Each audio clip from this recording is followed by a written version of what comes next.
Why do you sing about love all the time? Because love concerns people. Love is something everybody is trying to get right. He was the velvet voice behind the greatest love songs of a generation, yet so few truly knew the man behind the microphone. Fame embraced him, but true recognition always seemed to keep its distance. His songs filled wedding halls, quiet bedrooms, and late-night car rides, but behind every note was a story rarely told. Why did the world celebrate his music, but overlook his struggles? Why did we dance to his ballads, while missing the pain that fueled them? This is the story of Luther Vandross, beloved, brilliant, and still somehow underrated. Before the headlines, before the Grammys, before the world called him the soundtrack of love, there was simply a quiet boy from New York who was deeply in love with music. A boy who sat for hours studying every record, hearing not just melodies but the breaths, the tears, the whispers hidden inside them. That obsession would shape one of the purest voices in modern history. Luther didn't crave scandal or spectacle.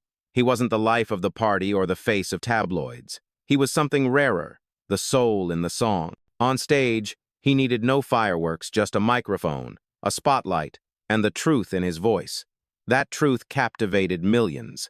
And yet, even at the height of his success, he remained an enigma, guarded, private, and searching for something more than applause. The world knew the records, but not the man. Tonight, we pull back the curtain on a legend whose voice still echoes through time, a genius of phrasing, of feeling, of love. This is the untold story of Luther Vandross. Long before Luther Vandross became the soundtrack of romance, he was simply a boy from Manhattan carrying a gift he barely understood. Born on the 20th of April, 1951, in the Kips Bay neighborhood, Luther Ranzone Vandross Jr. was the youngest of 4 children. His mother, Mary Ida, worked long shifts as a nurse, steady and practical, while his father, Luther Sr., earned a living as an upholsterer. But the elder Vandross was far more than a craftsman of fabric and wood. He carried a baritone voice that filled their small apartment with unexpected depth. Those tones lingered in the walls, shaping the boy who shared his name. That household comfort, however, did not last. When Luther was just 8 years old, tragedy struck. His father died from complications related to diabetes, leaving Mary to raise 4 children alone. The loss was devastating, not only because it fractured the family's daily rhythm, but because it silenced the first voice Luther had ever admired. In the quiet that followed, grief weighed heavy, and a young boy began to look for solace elsewhere. He found it in music. For Luther, music was not background noise, it was a lifeline. Hours were spent alone in his bedroom, a stack of vinyl records spinning endlessly. He immersed himself in the voices of Aretha Franklin, Patti LaBelle, Dionne Warwick, and Diana Ross. Where other children might have danced or hummed along, Luther dissected. He studied every nuance, the rise and fall of a phrase, the subtle tremor of a held note, the way a singer could reveal heartbreak in a single breath. It wasn't play, it was apprenticeship. He was training his ear in ways that would set him apart for the rest of his life. At William Howard Taft High School in the Bronx, Luther was known as the quiet student. He wasn't loud or flamboyant, but when he opened his mouth to sing, silence fell. Classmates and teachers alike recognized the immensity of his gift. He joined a collective called Listen My Brother, a group that combined young talent with professional polish. It was with this ensemble that Luther caught his first glimpse of national attention, performing on Sesame Street in the early 1970 seconds. For a teenager, it was a small miracle to see his voice broadcast beyond the neighborhood into living rooms across the country. Yet even then, his ambitions weren't about fame. He wasn't chasing cameras or applause. His goal was excellence. By 1969, Luther graduated from high school and took a tentative step toward the conventional path, enrolling at Western Michigan University. For a year, he tried classrooms and routines, but the spark wasn't there. While his peers filled notebooks with lecture notes, Luther's imagination remained fixed on melodies. The studio, not the lecture hall, was where his heart beat fastest. After 1 year, he made the kind of decision most would call reckless. He dropped out. He traded security for uncertainty, a safe degree for the dangerous dream of becoming a full-time songwriter and singer in an industry famous for devouring talent. The early years of that decision were brutal. Nights were long, paychecks non-existent. He sang on demos without credit, arranged harmonies that no one outside the studio would ever know he crafted. Yet in those hidden hours, he refined skills that would make him indispensable. He learned how to blend voices until they shimmered, how to create the illusion of a choir with just a few singers, how to add silk without smothering soul. Slowly, quietly, his reputation began to spread. Word reached respected names: Roberta Flack, Chaka Khan, and then, in one of those improbable intersections history loves, David Bowie. In 1975, Bowie was recording Young Americans and wanted a fresh texture for his title track. Luther was hired to arrange and provide background vocals. It seemed an odd pairing: British glam rock icon meets Bronx-bred R&B student, but the result was electric. Luther's soulful touch is woven deep into the song's DNA. For Bowie, it was a collaboration that expanded his sound. For Luther, it was a revelation. Someone saw in him more than just a background voice. Bowie recognized a visionary. That recognition mattered. It meant his talent wasn't invisible anymore. But Luther was still, at this stage, waiting in the wings. The world hadn't yet put his name on the marquee. He was earning a reputation inside the industry, even as ordinary listeners had no idea that the lush harmonies they loved bore his fingerprints. For Luther, this period was both humbling and galvanizing. He knew he had something rare. He knew, too, that it wasn't enough to be good behind the scenes. If he wanted the world to understand what he carried, he would eventually have to step forward. The seeds of that future were planted here, in the crucible of loss, solitude, and relentless study. From the apartment in Kips Bay to the stages of Sesame Street, from the grief of losing his father to the exhilaration of harmonizing with Bowie, the outlines of a career were forming. The boy who once sat alone with records had become a young man sharpening his gift against the rough edges of reality. The stage was waiting. By the mid-1970 seconds, Luther Vandross had become a presence that insiders in the music industry could not ignore. His voice, though rarely credited, seemed to be everywhere. When Bette Midler needed lush harmonies, he was there. When Carly Simon wanted texture behind her lyrics, Luther supplied it. When Donna Summer's disco anthems demanded a silky foundation, he delivered it flawlessly. He wasn't simply a background singer, he was an architect. His ability to stack vocals with surgical precision made every song sound more expensive, more finished, more alive. Quietly, he was already indispensable. Still, indispensability did not equal recognition. The public didn't yet know his name. To change that, Luther tried stepping out front with his own group. He formed a band simply called Luther and signed with Cotillion Records. It was his first opportunity to move from the margins to the spotlight. He poured his energy into 2 albums, crafting the same kind of excellence he gave to others. But radio never caught on. The albums failed to break through commercially, and the label dropped him. For most artists, that might have been the end. For Luther, it was just another test. He had already learned from childhood tragedy and years of obscurity that perseverance was his greatest weapon.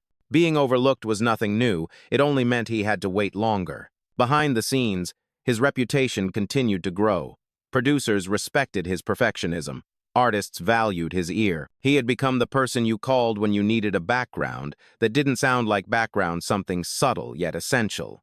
But Luther wanted more than whispers of praise in the studio corridors. He wanted his own name printed on the album covers. He wanted the world to know who was behind the voice. The turning point arrived in 1981. A friend slipped one of Luther's demo tapes into the hands of Larkin Arnold, a powerful executive at Epic Records. Arnold didn't just like what he heard, he was stunned. Here was a fully realized artist, not just a promising singer. Luther wasn't someone who needed to be packaged into a group or forced into a duet to be viable. He was the package. Arnold gave him a deal on the spot, granting Luther something he had never been offered before, the chance to stand entirely on his own, no compromises. The result was his debut solo album, Never Too Much. Released in 1981, it was everything Luther had been preparing for in those invisible years. From the very first note of the title track, listeners knew this wasn't just another R&B record. This was the voice. The song shot to #1 on the Billboard R&B chart and even cracked the top 40 on the Hot 100, a crossover hit that signaled a new star had arrived. The album went platinum, an extraordinary achievement for a debut. In an instant, Luther was no longer the hidden genius behind other people's success. He was front and center, undeniable. But what struck audiences even more than his chart performance was his stage presence. Luther didn't rely on fireworks or backup dancers. He didn't need pyrotechnics to hold attention. All he required was a microphone, a spotlight, and the truth in his voice. His concerts became master classes in restraint and control, where every breath was deliberate, every note infused with emotion.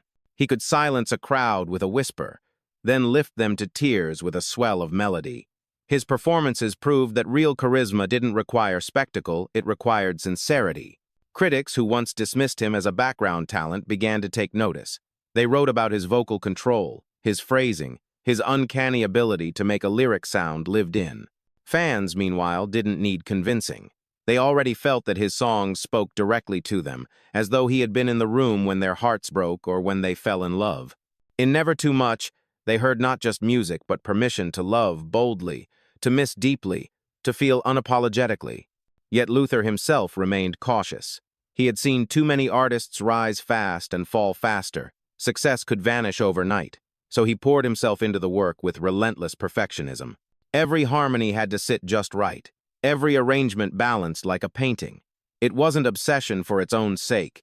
It was his way of building a career designed to last. If fame was fragile, excellence could be permanent. In many ways, this was the essence of Luther Vandross's career rise. Steady, intentional, brick by brick. He didn't explode onto the scene in a burst of publicity. He arrived like a cathedral, slowly revealed each song another stone, each performance another arch. By the early 1980 seconds, the world had finally been introduced to the man behind the velvet voice. He had crossed the threshold from background secret to solo phenomenon. And though the spotlight had found him at last, Luther carried with him the lessons of those long years in the shadows, patience, resilience, and an unshakable devotion to the music above all else. The 1980 seconds were a decade of reinvention in popular music. Funk grooves dominated dance floors, new jack swing would soon electrify radio, and pop culture leaned toward spectacle, big hair, bigger lights, and artists who knew how to play the tabloid game. In the middle of all that noise stood Luther Vandross, defiantly quiet. While trends sprinted forward, he anchored himself in something timeless, elegance, romance, and the art of the slow burn. Following the platinum triumph of Never Too Much, Luther released a string of albums that cemented him as the standard-bearer for modern R&B. Forever, for Always, for Love in 1982 showcased his consistency, every track polished with the same attention to phrasing and harmony that had once made him invaluable in the background. Just a year later, Busy Body in 1983 reaffirmed that this wasn't a fluke. Luther had built a lane that no one else could occupy. Then came The Night I Fell in Love in 1985 and Give Me the Reason in 1986. Each release went platinum. Each proved that a singer who refused to chase trends could still dominate an era obsessed with novelty. Among these achievements, one performance stands out as a signature. His rendition of Dionne Warwick's A House Is Not a Home, already a beloved classic. The song became something entirely new in Luther's hands. He slowed it down, stretched each phrase until it trembled with longing, and left silences that felt as heavy as the notes themselves. Audiences were stunned. Critics, who had once dismissed him as sentimental, had to admit that what he was doing was closer to surgery, an exacting art of how to let emotion breathe without collapsing into melodrama. For many fans, that single performance defined Luther's gift, his ability to make the familiar feel like revelation. What set him apart wasn't just vocal power, it was restraint. In an age when many singers shouted their way to attention, Luther mastered the opposite. He caressed syllables, teased out hidden aches, and built crescendos like cathedrals, brick by careful brick. He never rushed a lyric. He understood that love, the subject at the heart of almost all his music, wasn't loud or reckless. It was patient. It was deliberate. It was vulnerable. His songs captured that truth better than anyone else's. Yet Luther's rise in the 1980 seconds wasn't only about the records. It was about what he refused to do. He didn't live in gossip columns. He didn't court scandal or sell his private life for headlines. He wasn't interested in spectacle. He let the music speak for itself, and what it said, over and over again, was love. While others experimented with synthesizers and shock value, Luther doubled down on sincerity. He was creating music that people wanted to play at weddings, anniversaries, and solitary midnights. Songs that lived in memory long after radio cycles moved on. This devotion to authenticity made him both adored and underrated. Within black music communities, Luther was already a superstar, his records omnipresent in households, and his concerts regarded as masterclasses in how to command a stage with nothing but a microphone and heart. But the broader pop mainstream didn't always give him equal recognition. He was selling out shows, topping R&B charts, and earning platinum certifications. But somehow the narrative often positioned him as an R&B artist rather than a global icon. It was a subtle but persistent undervaluing of his contribution. Still, Luther never bent to fit someone else's mold. He built his own. By the late 1980s, his name had become synonymous with intimacy and excellence. He wasn't just singing about love, he was shaping how a generation experienced it. His music became the backdrop to first dances, reconciliations, heartbreaks, and new beginnings. In an era dominated by spectacle, Luther Vandross made sincerity the most radical statement of all. The ascent of the 1980 seconds proved something essential. He didn't need to reinvent himself to stay relevant. All he needed to do was be Luther, and that was more than enough. By the end of the 1980 seconds, Luther Vandross had already proven himself a master of consistency. Album after album, tour after tour, he delivered platinum-selling work with the reliability of a craftsman and the brilliance of an artist who refused shortcuts. Still, something lingered in the air, an unspoken question of whether his artistry would ever receive the recognition it truly deserved. That answer began to unfold in 1989 with the release of The Best of Luther Vandross, The Best of Love. This double-disc collection was more than a retrospective. It was a declaration. Alongside the catalog of hits, Luther introduced 2 new songs, including Here and Now. That ballad, tender and unwavering in its devotion, became a cultural phenomenon. It was instantly adopted as the soundtrack for weddings and anniversaries, cementing Luther as the voice of eternal vows. When the song earned him his first Grammy in 1991 for Best Male R&B Vocal Performance, it felt like validation that had been long overdue. For nearly 2 decades, he had been shaping the sound of soul music. Now the industry finally had to acknowledge it. But Luther was not finished. In that same year, he released Power of Love, an album that extended his streak of excellence and earned him 2 more Grammy Awards. It was a triumphant moment, proof that his dedication to romance and refinement was not a liability but his greatest strength. At a time when many male R&B artists leaned heavily into bravado or funk-driven grooves, Luther stood apart. He built his empire on vulnerability, phrasing love with honesty rather than swagger. Then came Songs in 1994, a project that paired him with superstar producer Babyface. The album was a lush collection of covers, including a soaring duet with Mariah Carey on Endless Love and a warm interpretation of Love the One You're With. These performances didn't simply rehash classics, they reintroduced them. Luther had a way of revealing corners of a song that listeners hadn't noticed before, uncovering hidden emotions and turning familiar material into fresh experiences.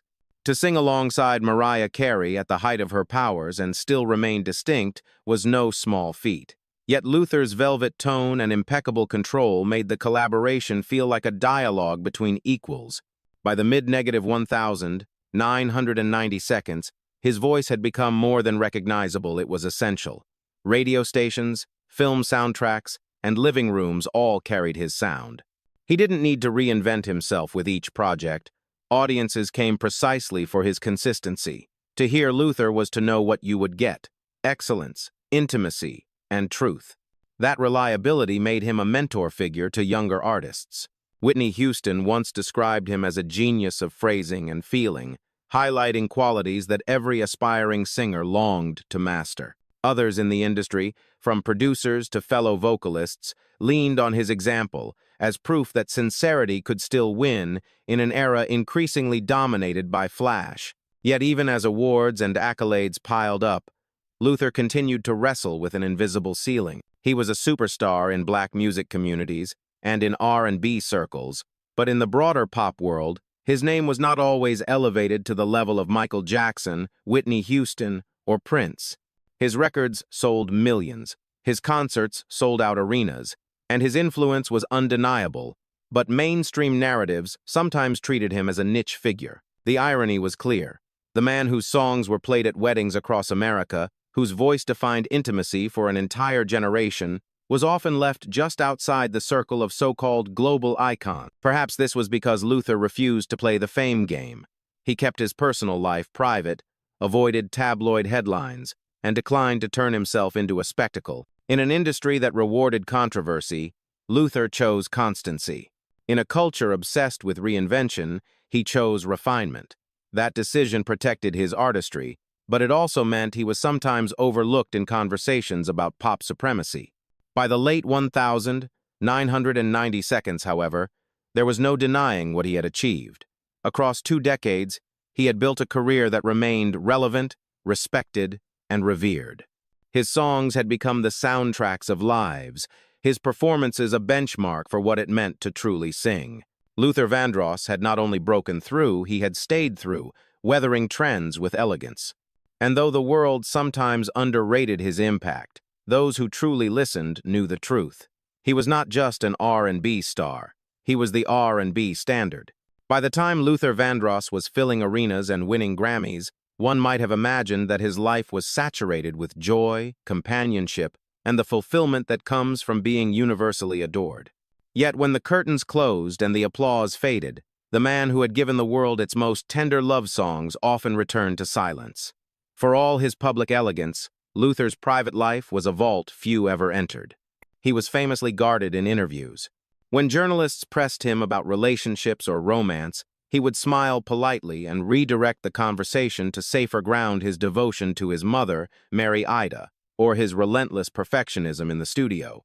He could talk for hours about a single harmony line or the challenge of getting a live performance just right, but when the subject shifted toward intimacy, he withdrew.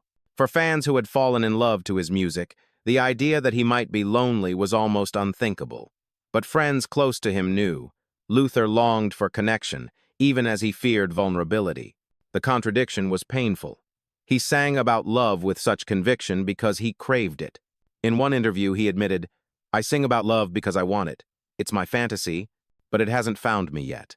That single confession offered a rare glimpse into his inner world, a world where the most celebrated balladeer of his generation still felt untouched by the very romance he described so perfectly in song. Inevitably, questions about his sexuality swirled throughout his career. In the R&B world of the 1,980 seconds and 1,990 seconds, the environment was not kind to artists who didn't fit the mold of traditional masculinity. Homophobia lingered in both the music industry and society at large, and any public acknowledgement could have jeopardized his career. So Luther chose silence. He never addressed the rumors. By refusing to confirm or deny, he both protected himself and imprisoned himself. After his death, close friends and collaborators, including Patti LaBelle, confirmed what many had long suspected: that Luther was a gay man who never felt safe enough to come out publicly. According to LaBelle, his silence was partly about loyalty to his mother. He didn't want to burden her or expose her to potential scrutiny. Out of love, he chose secrecy. That secrecy carried a heavy weight. On stage, Luther could express longing, heartbreak, and devotion with unmatched clarity. Off stage, he bore the strain of isolation. The walls he built to protect his privacy also kept him at a distance from those who might have offered comfort. It was a lonely existence for someone whose art revolved around connection. Compounding that loneliness was his lifelong struggle with body image. Luther's weight fluctuated dramatically throughout his career. At times, he appeared slender and polished, glowing in tailored suits. At other times, he gained significant weight, withdrawing into himself while tabloids mocked his appearance. The press was merciless, often reducing a man of extraordinary artistry to cruel headlines about dieting or health. For Luther, the battle with his body became a cycle: intense diets and training sessions, followed by relapses into old habits, then renewed attempts to reshape himself. Food became both solace and struggle. This obsession with weight wasn't just about appearance. In an industry obsessed with image, Luther knew that the body often mattered as much as the voice. He carried the pressure of being flawless not only vocally but physically, and that burden chipped away at his peace of mind. Behind the dazzling smile and impeccable performances, he wrestled with depression. The very perfectionism that fueled his success also drove his self-criticism. He was adored on stage, yet frequently isolated offstage. The more the world praised him, the higher the walls around him grew.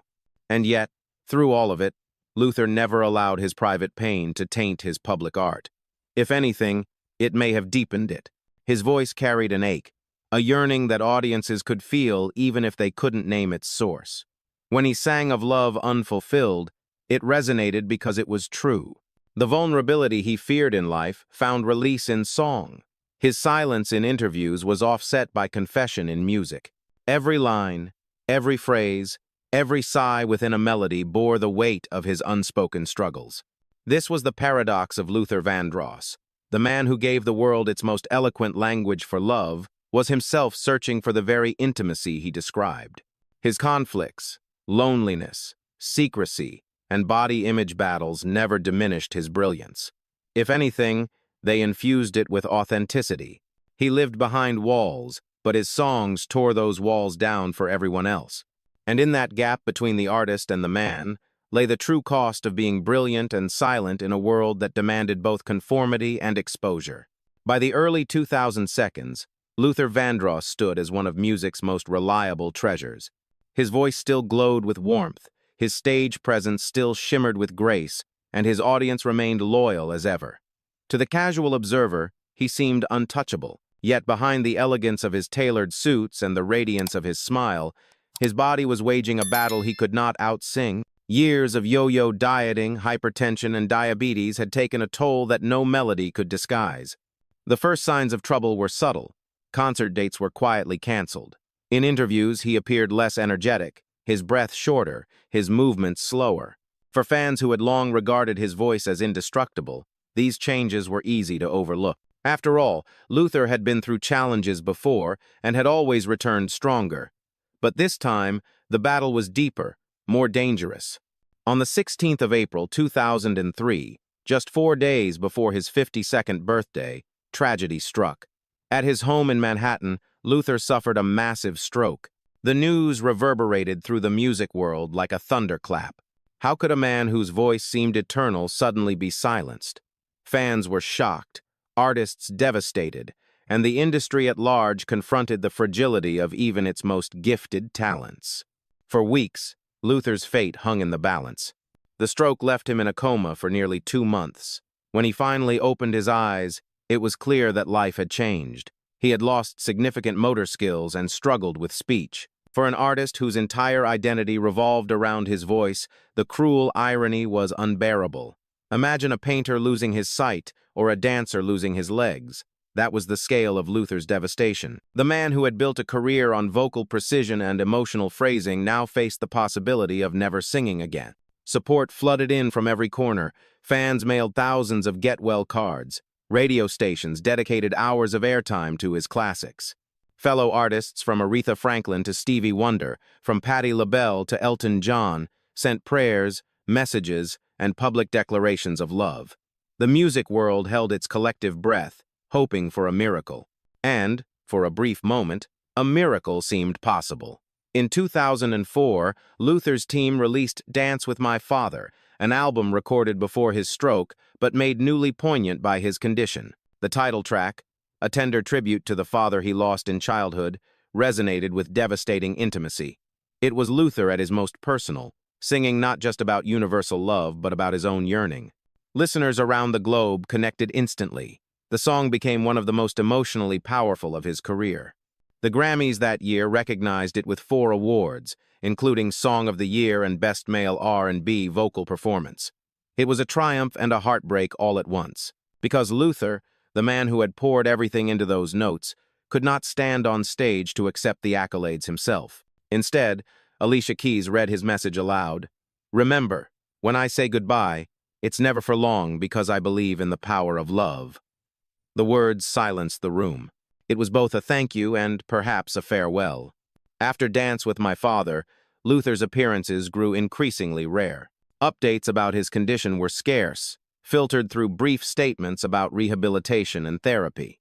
Friends described him as determined, fighting to regain mobility and speech. But those closest to him also sensed fatigue. Decades of giving everything to music had taken their toll, and now his body asked for rest. The silence that followed was heavy. For fans who had grown accustomed to his voice as a constant companion, the absence was palpable. Luther had always been a private man, but now the quiet felt different, final, foreboding. Each month without news deepened the sense that the Luther Vandross they knew might never return. On the 1st of July 2005, the fear became reality. Luther Vandross died at the JFK Medical Center in Edison, New Jersey, from complications related to a heart attack he had suffered 2 months earlier. He was only 54 years old. The news spread quickly, stunning the world. Yes, his health struggles had been public, but his passing still felt abrupt, like a candle extinguished mid-glow. Tributes poured in immediately. Aretha Franklin called him one of the sweetest and most talented men I've ever known. Stevie Wonder, Patti LaBelle, Elton John, Alicia Keys, and countless others echoed the same grief. Radio stations played Dance with My Father on repeat. Fans flooded online forums and message boards with stories of how his music had carried them through heartbreak, celebrated their weddings, or comforted them in loneliness. For many, losing Luther felt like losing family. His voice had been in their homes, their cars, their most intimate memories. His funeral, true to his nature, was private. There were no media spectacles, no cameras capturing the moment. It was simply love, music, and farewell. He left no public partner, no children, and little insight into the private life he had guarded so carefully. What he left instead was his art, songs that had already proven immortal. Luther Vandross's final years were marked by struggle, but his departure only underscored the magnitude of his gift. He was the last great crooner of soul, a man who had sung the deepest truths of love while quietly carrying his own burdens. His stroke silenced him physically, but Dance with My Father ensured that his voice would echo forever. Even in the face of devastating loss, Luther gave the world one last masterpiece, a parting gift from an artist who had always poured his entire being into every note. When Luther Vandross passed in 2005, it felt as though an era of soul music closed with him. Yet in truth, his voice never left. Nearly 2 decades later, his songs continue to pulse through radios, streaming playlists, and wedding halls, as alive as ever. There is something eternal in the way he sang, something that refuses to fade. To describe him as a singer feels almost inadequate. He was a craftsman of emotion, a builder of atmosphere, a man who could take 3 minutes of melody and turn it into a lifetime memory. Luther's voice was velvet and steel at once, tender enough to wrap around the most fragile feelings, strong enough to anchor them so they wouldn't fall apart. He didn't just perform lyrics, he inhabited them. Every pause was a heartbeat, every inflection a confession. Fans still recall how a simple phrase like, "A house is not a home," could feel like their own diary entry, as though he had read their private ache and set it to music. That capacity for intimacy, for making millions of listeners believe he was speaking directly to them, is why his legacy endures. His influence stretches far beyond his own recordings. Beyoncé, John Legend, Usher, Alicia Keys, each of them has pointed to Luther as an inspiration. Jamie Foxx once called him the blueprint for every soulful singer that came after him. Mariah Carey praised his phrasing and control, qualities she herself is celebrated for. Justin Timberlake cited Luther as essential to his own vocal development, proof that Vandross's reach extended into pop and beyond. In every falsetto run, every carefully placed phrase, you can hear echoes of his technique. The accolades bear out his stature.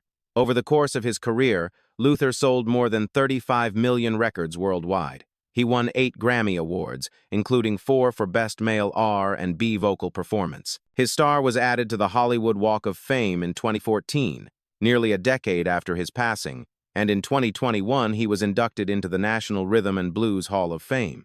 These honors, though meaningful, only scratch the surface of what he represented. Awards measure moments. Luther's art measured lifetimes. What makes his legacy unique is how deeply personal it remains. His songs were not just hits, they were companions. Never Too Much became the anthem of abundance, a celebration of love's excess that never feels dated.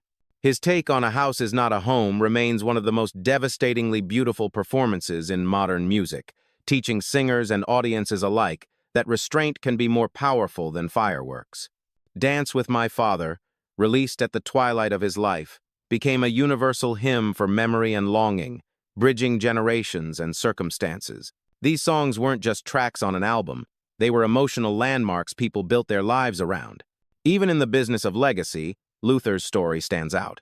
Many celebrity estates become battlegrounds after death, plagued by disputes and diluted by commercialization. Luther's estate, by contrast, remained relatively free of public conflict. This quiet dignity reflected the way he lived, private, controlled, intentional. Licensing and publishing continued to generate revenue, keeping his music alive not just in memory but in culture. His songs have been sampled by hip-hop artists, covered by younger vocalists, and featured in films, television shows, and commercials. The Vandross sound, far from fading, continues to find new audiences. And yet, despite all this, the word underrated still clings to him. Perhaps it is because Luther refused to give the world what it so often demands: spectacle. He did not cultivate scandal. He did not give interviews that exposed every corner of his personal life. He did not reinvent himself with flashy personas. Instead, he gave consistency, sincerity, and craft. In a culture that often equates visibility with importance, Luther's privacy may have cost him a place in certain mainstream narratives. But for those who know, for those who listen, he is beyond compare. His enduring legacy is not just about the notes he sang, but about the feelings he left behind. Couples still choose his ballads for their first dances. Families still cry to Dance with My Father. Young singers still measure themselves against his phrasing. In a world that moves too quickly, his music reminds us to slow down, to savor, to feel. Tenderness, depth, sincerity, these were his gifts. They remain his bequest. Luther Vandross's story is not just one of triumph and tragedy, but of permanence. He may not always appear in the same breath as Michael Jackson or Whitney Houston when people list global icons, but in the quiet moments of human life, the vows, the heartbreaks, the reconciliations, his voice is often the one we hear. That, more than any chart position or award, is why his legacy endures. Luther made soul music feel again, and for that, his place in history is undeniable. We began with a paradox, a voice that defined love for millions, yet a man whose own life remained cloaked in mystery. Luther Vandross stood on stages around the world, delivering perfection night after night. But when the lights dimmed, he retreated into the privacy he guarded fiercely. That choice, noble and costly, left the world with music as his truest autobiography. He didn't chase the tabloids or the spectacle. He never relied on scandal to stay relevant. Instead, he trusted his voice to do the work. And what a voice it was, silky, aching, powerful. It could steady a trembling hand at a wedding altar, console the lonely in the dark, or carry a memory of a father long gone. His artistry was both intimate and immense, capable of shrinking a stadium into a living room and expanding a simple lyric into a prayer. Yet Luther's story also reminds us of how often true greatness goes underappreciated. While his peers became household names around the globe, Luther sometimes remained on the periphery of those conversations. Perhaps it was because he refused to play the fame game, or perhaps it was because his art was quiet where the industry demanded noise. But underrated does not mean unseen. For those who truly listened, Luther Vandross was, and remains, the standard. His legacy is not just in the awards or the sales, but in the countless lives touched by his song. He offered tenderness in a world that often rewards toughness, vulnerability in a culture that praises bravado. That is his power. That is his permanence. Luther Vandross may have left us too soon, but his voice lives on timeless, necessary, unforgettable.